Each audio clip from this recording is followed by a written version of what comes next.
Hi ಎಲ್ರಿಗೂ ನಮಸ್ಕಾರ. Welcome back to my YouTube channel. ಎಲ್ರು ಹೇಗಿದ್ದೀರಾ? ಬೆಳಿಗ್ಗೆ ಆಗಿದ ತಕ್ಷಣನೇ ಎಲ್ಲಾ ತಾಯಂದ್ರಿಗೂ ಕಾಡುವಂತಹ ಒಂದು ಪ್ರಶ್ನೆ ಏನು ಅಂತ ಅಂದ್ರೆ, ಮಕ್ಕಳ ಲಂಚ್ ಬಾಕ್ಸ್ ಗೆ ಏನ್ ಮಾಡೋದು, ಹಾಗೇನೆ ಬೆಳಗಿನ ತಿಂಡಿಗೆ ಏನ್ ಮಾಡೋದು ಅನ್ನೋದು ಎಲ್ಲರ ಮನೇಲಿ ಇರುವಂತಹ ಕಾಮನ್ ಪ್ರಾಬ್ಲಮ್.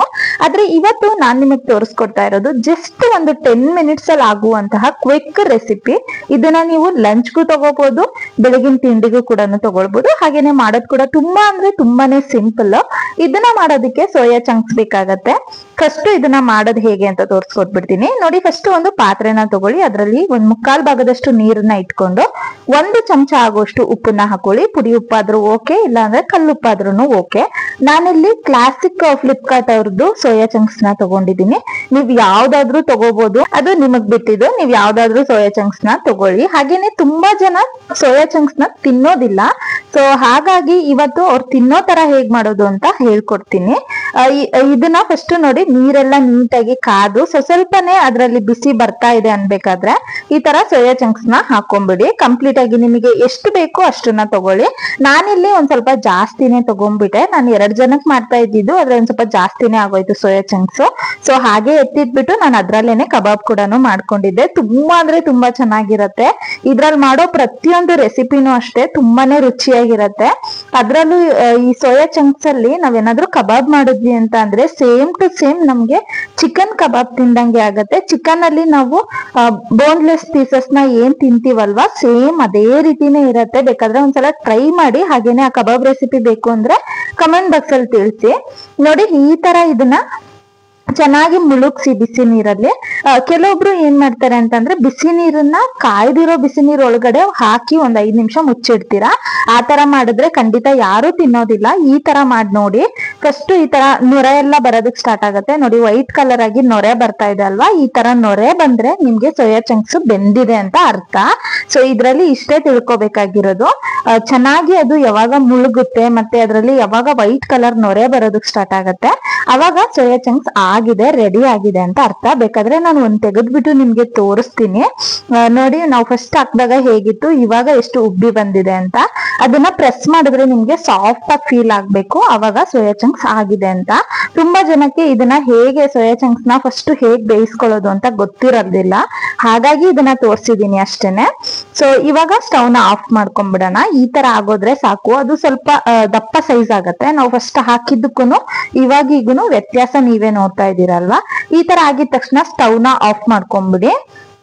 ಸ್ಟವ್ ಆಫ್ ಮಾಡ್ಕೊಂಡು ಒಂದು ಕಡಾಯಿನ ಇಟ್ಕೋಬೇಕಾಗತ್ತೆ. ಇದ್ರಲ್ಲಿ ನಾನು ಇವಾಗ ಒಂದ್ 2 ರಿಂದ 3 ಚಮಚ ಆಗೋಷ್ಟು ಎಣ್ಣೆನ ಹಾಕೊಳ್ತಾ ಇದ್ದೀನಿ. ನೀವು ಇದ್ರ ಬದಲಾಗಿ ಬಟರ್ ಇತ್ತು ಅಂತ ಅಂದ್ರೆ ಬಟರ್ನ ಹಾಕೊಳ್ಳಿ, ಇಲ್ಲ ಅಂತ ಅಂದ್ರೆ ತುಪ್ಪ ಕೂಡ ನೀವು ಸೇರಿಸ್ಕೊಳ್ಬಹುದು. ಅದು ನಿಮ್ ಇಷ್ಟ. ನೀವೇನಾದ್ರೂ ತುಪ್ಪನ ಇಷ್ಟ ಪಡ್ತೀರಾ ಅಂದ್ರೆ ತುಪ್ಪನ ಸೇರಿಸ್ಕೊಳ್ಳಿ, ಇಲ್ಲ ಅಂತ ಅಂದ್ರೆ ಈ ತರ ಎಣ್ಣೆನ ಹಾಕೊಳ್ಳಿ. ನಾನಿಲ್ಲಿ ಸುಮಾರು ಒಂದ್ 3 ಚಮಚ ಆಗೋಷ್ಟು ಎಣ್ಣೆನ ಸೇರಿಸ್ಕೊಂಡಿದ್ದೀನಿ. ನಂತರ ಇದಕ್ಕೆ ಒಂದ್ 1/4 ಚಮಚ ಆಗೋಷ್ಟು ಸಾಸಿವೆನ ಹಾಕಿದ್ದೀನಿ. ಹಾಗೇನೆ ಒಂದ್ 2 ರಿಂದ 3 ಹಸಿಮೆಣಸಿನ್ಕಾಯಿನ ಕಟ್ ಮಾಡಿ ಸೇರಿಸ್ಕೊಂಡಿದ್ದೀನಿ. ಮತ್ತೆ ಒಂದ್ ಸ್ವಲ್ಪ ಕರಿಬೇವಿನ ಸೊಪ್ಪನ್ನ ಹಾಕೋಬೇಕಾಗತ್ತೆ. ಹಾಗೇನೆ 1 ಈರುಳ್ಳಿನ ಚಿಕ್ಕದಾಗಿ ಕಟ್ ಮಾಡಿ ಸೇರಿಸ್ಕೊಂಡಿದ್ದೀನಿ. ತುಂಬಾ ಅಂದ್ರೆ ತುಂಬಾನೇ ಚೆನ್ನಾಗಿರತ್ತೆ ಇದು. ಹಾಗೇನೆ ಮಕ್ಳು ಲಂಚ್ ಬಾಕ್ಸ್ ಹಾಕ್ದವಾಗ ನಿಮ್ಗೆ ಎಲ್ಲೂ ಕೂಡ ಅದು ಮುದ್ದೆ ಮುದ್ದೆ ತರ ಆಗ್ಬಾರ್ದು, ಉದ್ರುದ್ರಾಗೇನೆ ಇರ್ಬೇಕು ಅಂತ ಅಂದ್ರೆ ಇದನ್ನ ಟ್ರೈ ಮಾಡಿ ಒಂದ್ಸಲ. ಸಕ್ಕದಾಗಿರತ್ತೆ. ಸೊ ಈ ತರ ಫ್ರೈ ಮಾಡ್ಕೊಳ್ಳಿ ನೀಟಾಗಿ. ಈರುಳ್ಳಿ, ಕರಿಬೇವು, ಮೆಣಸಿನ್ಕಾಯಿ ಎಲ್ಲ ಏನಿದೆ ಅಲ್ಲ, ಇದೊಂದ್ ಸ್ವಲ್ಪ ನೀಟಾಗಿ ಫ್ರೈ ಆಗ್ಬೇಕು. ನೀವ್ ಏನಾದ್ರೂ ಇಷ್ಟ ಪಡ್ತೀರಾ, ಇಲ್ಲಾಂದ್ರೆ ನಿಮ್ ಮನೇಲಿರುವಂತಹ ಮಕ್ಕಳು ಅಥವಾ ಯಾರಾದ್ರೂ ಇಷ್ಟ ಪಡ್ತಾರೆ ಅಂದ್ರೆ ನೀವು ಈ ಟೈಮಲ್ಲಿ ಕ್ಯಾಪ್ಸಿಕಮ್ ಕೂಡ ಹಾಕೋಬಹುದು. ತುಂಬಾ ಒಂದ್ ಸ್ವಲ್ಪ ಕಲರ್ಫುಲ್ ಆಗಿ ಇರ್ಬೇಕು, ಕಲರ್ಫುಲ್ ಆಗಿ ಕಾಣ್ಬೇಕು ಅಂತ ಅಂದ್ರೆ ತುಂಬಾ ಕಲರ್ಸ್ ಕ್ಯಾಪ್ಸಿಕಮ್ ಸಿಗತ್ತೆ. ಸೊ ನೀವ್ ಯಾವ್ದು ಬೇಕಿದ್ರು ಹಾಕೋಬಹುದು. ರೆಡ್, ಯೆಲ್ಲೋ, ಗ್ರೀನ್, ಯಾವ ಕಲರ್ ಬೇಕಿದ್ರು ಕ್ಯಾಪ್ಸಿಕಮ್ ನ ಆಡ್ ಮಾಡ್ಕೋಬಹುದು. ನಾನಿಲ್ಲಿ ಒಂದ್ ಸ್ವಲ್ಪ ಶುಂಠಿ ಬೆಳ್ಳುಳ್ಳಿ ಪೇಸ್ಟ್ ಅನ್ನ ಹಾಕೊಂಡಿದೀನಿ. ಒಂದ್ ಅರ್ಧ ಚಮಚ ಆಗೋಷ್ಟು ಹಾಕೊಂಡ್ರೆ ಸಾಕಾಗತ್ತೆ.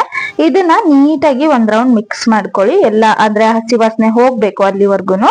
ನಂತರ ಇದಕ್ಕೆ ಒಂದು ಚಿಕ್ಕ ಸೈಜ್ ಟೊಮೆಟೊನ ಚಿಕ್ಕದಾಗಿ ಕಟ್ ಮಾಡಿ ಸೇರಿಸ್ಕೋಬೇಕಾಗತ್ತೆ.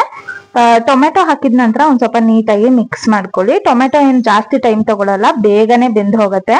ಬೆಳಿಗ್ಗೆ ಎದ್ದಿದ ತಕ್ಷಣ ಒಂದೊಂದಿನ ಏನಾಗ್ಬಿಡತ್ತೆ, ಲೇಟ್ ಆಗಿ ಎದ್ಬಿಡ್ತೀವಿ. ಸೊ ಅವಾಗ ಬೆಳಿಗ್ಗೆ ಬ್ರೇಕ್ಫಾಸ್ಟ್ ಮತ್ತೆ ಲಂಚ್ ಇದು 2 ಒಟ್ಟಿಗೆ ಪ್ರಿಪೇರ್ ಮಾಡ್ಬೇಕಾಗಿರತ್ತೆ. ಅಂತ ಟೈಮಲ್ಲಿ ಈ ತರದ್ ಮಾಡಿ. ಇದನ್ನ ಬೆಳಗ್ಗೆ ತಿನ್ನೋದಕ್ಕಿಂತ ಹೆಚ್ಚಾಗಿ ಮಧ್ಯಾಹ್ನಕ್ಕೆ ತುಂಬಾನೇ ಚೆನ್ನಾಗಿರುತ್ತೆ. ಇವಾಗ ನೋಡಿ ಈರುಳ್ಳಿ ಟೊಮೆಟೊ ಇದೆಲ್ಲ ನೀಟಾಗಿ ಒಂದ್ ರೌಂಡ್ ಚೆನ್ನಾಗಿ ಬೆಂದ್ಕೊಂಡಿದೆ. ಮತ್ತೆ ನೀವು ಈ ಟೈಮ್ ಅಲ್ಲೇನೆ ಸೋಯಾ ಚಂಕ್ಸ್ ಏನಿದೆ ಅದನ್ನ ನಾವು ಬಿಸಿನೀರಿಂದ ತೆಗ್ದಿದ್ವಿ ಅಲ್ವಾ, ಅದಕ್ಕೆ ಒಂದ್ ಸ್ವಲ್ಪ ತಣ್ಣೀರನ್ನ ಹಾಕ್ಬಿಟ್ಟು ಇಟ್ಟಿರಿ. ಯಾಕಂದ್ರೆ ನಾವ್ ಅದನ್ನ ಮತ್ತೆ ಕೈಯಿಂದ ಹಿಂಡ್ಬಿಟ್ಟು ಇದ್ರಲ್ಲಿ ಹಾಕೋಬೇಕಾಗತ್ತೆ. ಅವಾಗ ಬಿಸಿ ಇದ್ರೆ ಕೈಯಿಂದ ಹಿಂಡೋದಕ್ ಆಗೋದಿಲ್ಲ. ಸೊ ಹಾಗಾಗಿ ಈ ಒಗ್ಗರಣೆನ ಕೊಟ್ಕೊಳ್ಳೋ ಟೈಮ್ ಅಲ್ಲಿ ನೀವು ಅದಕ್ಕೊಂದ್ ಸ್ವಲ್ಪ ತಣ್ಣೀರ್ನ ಹಾಕಿ ಇಟ್ಕೊಂಡಿರ್ಬೇಕಾಗತ್ತೆ. ಇವಾಗ ಟೊಮೆಟೊ ಈರುಳ್ಳಿ ಇದೆಲ್ಲ ನೀಟಾಗಿ ಬೆಂದ್ಕೊಂಡಿದ್ ಆಗಿದೆ. ಸೊ ಇಂಥ ಟೈಮ್ ಅಲ್ಲಿ ನಾವ್ ಏನ್ ಮಾಡ್ಬೇಕು ಅಂತ ಅಂದ್ರೆ ಸೋಯಾ ಚಂಕ್ಸ್ ನ ಹಾಕೋಬೇಕಾಗತ್ತೆ. ನೋಡಿ ನಾನು ನೀಟಾಗಿ ಕೈಯಿಂದ ಇದನ್ನ ಹಿಂಡ್ಕೊಳ್ತಾ ಇದ್ದೀನಿ. ನೋಡಿ ಎಷ್ಟು ನೀರಿದೆ ಅಂತ, ಅದ್ರಲ್ಲಿ ನೀರಿರೋದನ್ನ ತೆಗಿಬೇಕು. ಮತ್ತೆ ಇದು ನಮ್ಗೆ ಒಂಥರ ಈ ಚಿಕನ್ ಅಲ್ಲಿ ಏನ್ ಹೇಳ್ತಾರೆ, ಮಕ್ಕಳಿಗೆ ತುಂಬಾನೇ ಇಷ್ಟ ಆಗುವಂತಹ ಬೋನ್ಲೆಸ್ ಪೀಸಸ್ ಇರತ್ತಲ್ಲ, ಅದೇ ತರ ಅನ್ಸುತ್ತೆ. ಕೈಯಿಂದ ನಾವ್ ಅದನ್ನ ಓಪನ್ ಮಾಡಿದ್ರೆ ಸೇಮ್ ಟು ಸೇಮ್ ಹಂಗೇನೆ ಇರತ್ತೆ ಅದು. ಸೊ ಹಾಗಾಗಿ ಕೈಯಿಂದ ಚೆನ್ನಾಗಿ ಹಿಂಡ್ಬಿಟ್ಟು ಹಾಕೊಳ್ಳೋದ್ರಿಂದ ನಮ್ಗೆ ನೀರಿನ ಅಂಶ ಅದ್ರಲ್ಲಿ ಇರೋದಿಲ್ಲ, ಅವಾಗ ನೀಟಾಗಿ ಅನ್ಸುತ್ತೆ. ಸೊ ನಾನು ತಗೊಂಡಂತಹ ಸೋಯಾ ಚಂಕ್ಸ್ ಎಲ್ಲಾನು ಹಾಕೊಂಡಿಲ್ಲ, ಒಂದ್ ಅರ್ಧ ಭಾಗದಷ್ಟು ಹಾಕೊಂಡಿದೀನಿ. ನಾನು ಮೊದ್ಲೇ ಹೇಳ್ಬಿಟ್ಟೆ, ನಾನು ಒಂದ್ ಸ್ವಲ್ಪ ಜಾಸ್ತಿನೇ ತಗೊಂಡ್ಬಿಟ್ಟಿದ್ದೆ ಸೋಯಾ ಚಂಕ್ಸ್, ಹಂಗಾಗಿ ಒಂದ್ ಸ್ವಲ್ಪ ಹಾಕೊಂಡು ಇನ್ನೊಂದ್ ಸ್ವಲ್ಪ ಹಾಗೆ ಇಟ್ಕೊಂಡಿದೀನಿ.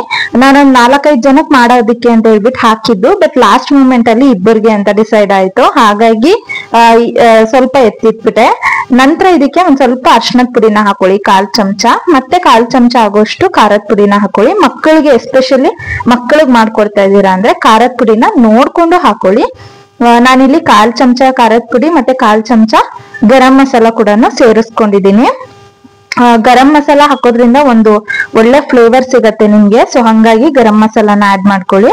ನಂತರ ಇದನ್ನ ಒಂದ್ ರೌಂಡ್ ಚೆನ್ನಾಗಿ ಮಿಕ್ಸ್ ಮಾಡ್ಕೋಬೇಕಾಗತ್ತೆ. ನೀಟಾಗಿ ಸೋಯಾ ಚಂಕ್ಸ್ಗೆ ನಾವು ಹಾಕಿರುವಂತಹ ಸ್ಪೈಸಸ್ ಏನಿದೆ ಅದೆಲ್ಲ ಚೆನ್ನಾಗಿ ಹಿಡಿಬೇಕು. ಸೊ ಹಂಗಾಗಿ ನೀಟಾಗಿ ಮಿಕ್ಸ್ ಮಾಡ್ಕೊಳ್ಳಿ. ಅದಾದ ನಂತರ ಇದಕ್ಕೆ 1 ಚಮಚ ಆಗೋಷ್ಟು ಪೆಪ್ಪರ್ ಪೌಡರ್ನ ಹಾಕೊಳ್ಳಿ. ಇದೇ ಮೇಯ್ನು, ಇದೇ ತುಂಬಾನೇ ನಮ್ಗೆ ಫ್ಲೇವರ್ ಕೊಡೋದು, ಹಾಗೇನೆ ಟೇಸ್ಟ್ ಕೊಡೋದು. ಸೊ ಹಾಗಾಗಿ ಪೆಪ್ಪರ್ ಪೌಡರ್ ಹಾಕೋದನ್ನ ಮಿಸ್ ಮಾಡಬೇಡಿ. ನೀಟಾಗಿ ಹಾಕೊಂಡು ಒಂದ್ ರೌಂಡ್ ಮತ್ತೆ ಮಿಕ್ಸ್ ಮಾಡ್ಕೋಬೇಕಾಗತ್ತೆ. ಸೊ ಇದನ್ನೆಲ್ಲ ಮಿಕ್ಸ್ ಮಾಡಿದ ನಂತರ ನಾವು ಮೊದ್ಲೇ ಮಾಡಿಟ್ಟಿರುವಂತಹ ರೈಸ್ ಏನಿದೆ, ರೈಸ್ ನ ಒಂದ್ ಸ್ವಲ್ಪ ಉದ್ರುದ್ರಾಗಿ ಮಾಡಿಟ್ಕೊಳ್ಳಿ. ನೀವೇನಾದ್ರೂ ರಾತ್ರಿ ಮಾಡಿರೋ ರೈಸ್ ಇತ್ತು ಅಂತ ಅಂದ್ರೆ ಬೆಳಿಗ್ಗೆ ಮಾತ್ರ ಮಾಡ್ಕೊಳ್ಳಿ, ಮಧ್ಯಾಹ್ನಕ್ಕೆಲ್ಲ ಇದು ಕೆಟ್ಟೋಗ್ಬಿಡತ್ತೆ. ಯಾಕೆಂದ್ರೆ ರೈಸು ನೈಟ್ದಾಗಿದ್ರೆ ಬೆಳಿಗ್ಗೆಗೆ ಸರಿ ಹೋಗತ್ತೆ, ಮಧ್ಯಾಹ್ನಕ್ಕೆ ಅಂದ್ರೆ ಸ್ವಲ್ಪ ನೀರ್ ಬಿಟ್ಟಂಗಾಗತ್ತೆ. ಹಂಗಾಗಿ ಮಕ್ಳಿಗೆ ಕೊಡ್ತೀರಾ ಅಂತ ಅಂದ್ರೆ ಬೆಳಿಗ್ಗೆನೆ ರೈಸ್ ಮಾಡ್ಕೊಂಡು ಈ ತರ ಮಾಡ್ಕೊಳ್ಳಿ. ನೋಡಿ ಈ ತರ ರೈಸ್ ಅನ್ನ ಹಾಕೊಳ್ಳಿ ಉದ್ರುದ್ರಾಗಿ. ನಾನು ಅವಾಗ್ಲೇ ರೈಸ್ ಮಾಡಿ ಅವಾಗ್ಲೇ ಮಾಡ್ತಾ ಇರೋದು, ಆದ್ರೂ ಕೂಡ ತುಂಬಾನೇ ಉದ್ರುದ್ರಾಗಿ ಬಂದಿತ್ತು. ನಾನು ಫ್ರೈಡ್ ರೈಸಿಗೆ ಈ ತರದಕ್ಕೆಲ್ಲ ಅವಾಗ್ಲೇ ರೈಸ್ ನ ಮಾಡ್ಕೋತೀನಿ, ಆದ್ರೆ 3/4 ಭಾಗದಷ್ಟು ಬೇಯಿಸ್ಕೊತೀನಿ ಅಷ್ಟೇನೆ. ಯಾಕಂದ್ರೆ ಇಲ್ಲೊಂದ್ 1/4 ಭಾಗ ಬೇಯುತ್ತಲ್ವಾ, ಹಂಗಾಗಿ ಪೂರ್ತಿಯಾಗಿ ಬೇಯಿಸ್ಕೊಂಡ್ಬಿಟ್ವಿ ಅಂತ ಅಂದ್ರೆ ಮುದ್ದೆ ತರ ಆಗೋಗ್ಬಿಡತ್ತೆ. ಸೊ ಹಾಗಾಗಿ ಈ ತರ ಮಾಡ್ಕೊಂಡಿರೋದು. ಅನ್ನ ಹಾಕಿದ ನಂತರ ಒಂದ್ ರೌಂಡ್ ಈ ತರ ನೀಟಾಗಿ ಮಿಕ್ಸ್ ಮಾಡ್ಕೊಂಡ್ಬಿಡಿ. ಚೆನ್ನಾಗಿ ಎಲ್ಲಾ ಕಡೆನೂ ರೈಸ್ಗೆ ಆ ಮಸಾಲೆ ಎಲ್ಲ ನೀಟಾಗಿ ಅಂಟ್ಕೋಬೇಕು. ಎಲ್ಲೂ ಕೂಡ ವೈಟ್ ರೈಸ್ ಕಾಣಿಸ್ಬಾರ್ದು. ಸೊ ಆ ತರ ನೀಟಾಗಿ ಒಂದ್ ರೌಂಡ್ ಇದನ್ನ ಮಿಕ್ಸ್ ಮಾಡ್ಕೊಳ್ಳಿ. ನಿಮ್ಗೆ ಏನಾದ್ರೂ ಸ್ಪೈಸಸ್ ಏನಾದ್ರೂ ಕಡಿಮೆ ಆಯ್ತು ಅಂತ ಏನಾದ್ರೂ ಅನ್ಸಿದ್ರೆ ಈ ಟೈಮಲ್ಲಿ ಬೇಕಾದ್ರೆ ನೀವು ಆಡ್ ಮಾಡ್ಕೋಬಹುದು. ಲಾಸ್ಟ್ ಅಲ್ಲಿ ಒಂದ್ ಅರ್ಧ ಚಮಚ ಆಗುವಷ್ಟು ಉಪ್ಪನ್ನ ಸೇರಿಸ್ಕೊಳ್ತಾ ಇದ್ದೀನಿ. ನಾನು ಇದಕ್ಕೆ ಎಲ್ಲೂ ಕೂಡ ಉಪ್ಪನ್ನ ಹಾಕಿರ್ಲಿಲ್ಲ. ಸೊ ಹಂಗಾಗಿ ಈ ಟೈಮಲ್ಲಿ ಉಪ್ಪನ್ನ ಹಾಕೊಳ್ತಾ ಇದ್ದೀನಿ. ಸೋಯಾ ಚಂಕ್ಸ್ ನ ಬೇಯೋದಕ್ಕಿಟ್ಟಾಗ ಮಾತ್ರ ಉಪ್ಪನ್ನ ಹಾಕಿದ್ದು, ಮತ್ತೆ ಉಪ್ಪು ಹಾಕಿರ್ಲಿಲ್ಲ. ಈ ಟೈಮಲ್ಲಿ ಒಂದ್ ಅರ್ಧ ಹೋಳ್ ಆಗೋಷ್ಟು ನಿಂಬೆಹಣ್ಣು ರಸನ ಹಿಂಡ್ಕೊಳ್ಳಿ. ನಿಂಬೆಹಣ್ಣು ರಸನ ನೋಡ್ಬಿಟ್ಟು ಹಾಕೊಳ್ಳಿ. ಜಾಸ್ತಿ ಹುಳಿ ಕೆಲವೊಬ್ರು ಇಷ್ಟ ಪಡಲ್ಲ, ಹಾಗೇನೆ ಇದಕ್ಕೂ ಅಷ್ಟೇ ಜಾಸ್ತಿ ಹುಳಿ ಹಾಕಿದ್ರೆ ಚೆನ್ನಾಗೂ ಇರೋದಿಲ್ಲ. ಲೈಟ್ ಆಗಿ ಒಂದ್ ಸ್ವಲ್ಪ ಮೇಲ್ಗಡೆ ಹಾಕೊಂಡು ಮತ್ತೆ ಇದನ್ನ ನೀಟಾಗಿ ಒಂದ್ ರೌಂಡ್ ಈ ತರ ಮಿಕ್ಸ್ ಮಾಡ್ಕೊಳ್ಳಿ. ನಿಮ್ಗೆ ಏನಾದ್ರೂ ಇಷ್ಟ ಇದ್ರೆ ಲಾಸ್ಟ್ ಅಲ್ಲಿ ಒಂದ್ ಸ್ವಲ್ಪ ಕೊತ್ತಂಬರಿ ಸೊಪ್ಪನ್ನ ಕೂಡ ನೀವು ಉದುರಿಸ್ಕೊಳ್ಬಹುದು. ಫಿನಿಶಿಂಗ್ ಟಚ್ ಅನ್ಬಿಟ್ಟು ಕೊತ್ತಂಬರಿ ಸೊಪ್ಪು ಬೇಕಾದ್ರೆ ನೀವು ಹಾಕೋಬಹುದು. ಕೊತ್ತಂಬರಿ ಸೊಪ್ಪು ಹಾಕೋದ್ರಿಂದನೂ ಅಷ್ಟೇ ತುಂಬಾನೇ ಚೆನ್ನಾಗಿರತ್ತೆ. ನಿಮಗ್ ಬೇಕಿದ್ರೆ ನೀವು ಹಾಕೊಳ್ಳಿ, ಇಲ್ಲ ಅಂತಂದ್ರೆ ಸ್ಕಿಪ್ ಮಾಡ್ಕೊಳ್ಳಿ. ಇದನ್ನೆಲ್ಲ ಹಾಕಿ ಮಿಕ್ಸ್ ಮಾಡಿದ್ರಿ ಅಂತಂದ್ರೆ ನಿಮ್ಗೆ ಬೆಳಗಿನ ತಿಂಡಿಗೂ ಆಗೋ ತರ, ಹಾಗೇನೆ ಮಧ್ಯಾಹ್ನದ ಲಂಚ್ಗೂ ಆಗೋ ತರ soya chunks fried rice ready ಆಗತ್ತೆ. ತುಂಬಾ ಅಂದ್ರೆ ತುಂಬಾನೇ ಚೆನ್ನಾಗಿರತ್ತೆ. ಇದು ಒಂದ್ಸಲ ಟ್ರೈ ಮಾಡಿ ಕಳೆದೋಗ್ತೀರಾ, ಎಲ್ಲರಿಗೂ ಇಷ್ಟ ಆಗುವಂತದ್ದು. ಸೊ ಹಾಗಾಗಿ ಇವತ್ತು ತೋರಿಸ್ಕೊಟ್ಟಿದೀನಿ. ಇದ್ರಲ್ಲಿ ಉಳಿದಿರುವಂತಹ ಸೋಯಾ ಚಂಕ್ಸ್ ಅಲ್ಲಿ ಬೇಕಾದ್ರೆ ನೀವು ಕಬಾಬ್ ಕೂಡ ಮಾಡ್ಕೋಬಹುದು. ಇದ್ರ ಜೊತೆಗೆ ಕಬಾಬ್ ಇದ್ರೆ ಇನ್ನು ನೆಕ್ಸ್ಟ್ ಲೆವೆಲ್ ಅಂತಾನೆ ಹೇಳ್ಬೋದು. ಸೊ ಈ ಒಂದು ರೆಸಿಪಿ ನಿಮ್ಗೆ ಇಷ್ಟ ಆಗಿದೆ ಅನ್ಕೊಂಡು ನಾನು ಈ ವಿಡಿಯೋನ ಇಲ್ಲಿಗೆ ಮುಗಿಸ್ತಾ ಇದ್ದೀನಿ. ವಿಡಿಯೋ ಇಷ್ಟ ಆದ್ರೆ ಚಾನಲ್ ಸಬ್ಸ್ಕ್ರೈಬ್ ಮಾಡಿ.